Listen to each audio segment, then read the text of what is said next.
Bible lessons మనం చూసుకుందాం, note చేసుకుందాం. పాత నిబంధన బైబుల్ ప్రకారంగా యెషయా గ్రంథము 29వ అధ్యాయం 18-19 వచనములు. పాత నిబంధన బైబుల్ ప్రకారంగా యెషయా గ్రంథము 29వ అధ్యాయము 18-19 వచనములు. పత్రికల బైబుల్ ప్రకారంగా యాకోబు రాసిన పత్రిక 3వ అధ్యాయము 1-12 వచనములు. యాకోబు రాసిన పత్రిక 3వ అధ్యాయం 1-12 వచనములు. సువార్తల బైబిల్ పాఠంగా మత్తయి సువార్త 12వ అధ్యాయము 31వ వచనం నుంచి 42వ వచనం. మత్తయి సువార్త 12వ అధ్యాయము 31వ వచనం నుంచి 42వ వచనం. అపోస్తలుల విశ్వాస ప్రమాణం నేను చెప్తాను, దయచేసి నా వెనక చెప్పండి.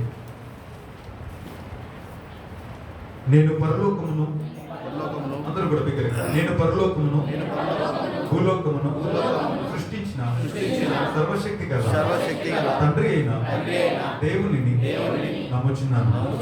ఆయన జనితైక కుమారుడు మన ప్రభువునైన యేసుక్రీస్తును నమ్ముచున్నాను.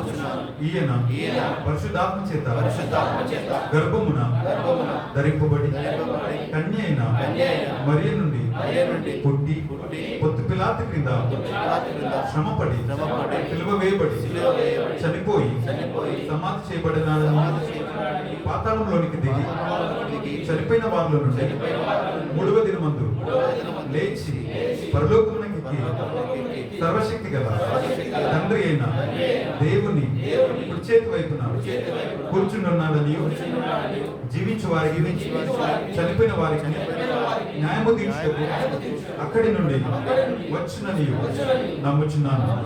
నేను పరిశుద్ధాత్మని నమ్ముచున్నాను. పరిశుద్ధ క్రైస్తవ సంఘమును, పరిశుద్ధుల ఐక్యమును, పాప పరిహారమును, శరీర పునరుద్ధానమును, నిత్య జీవమును ఉన్నవని నమ్ముచున్నాను. ఆమేన్.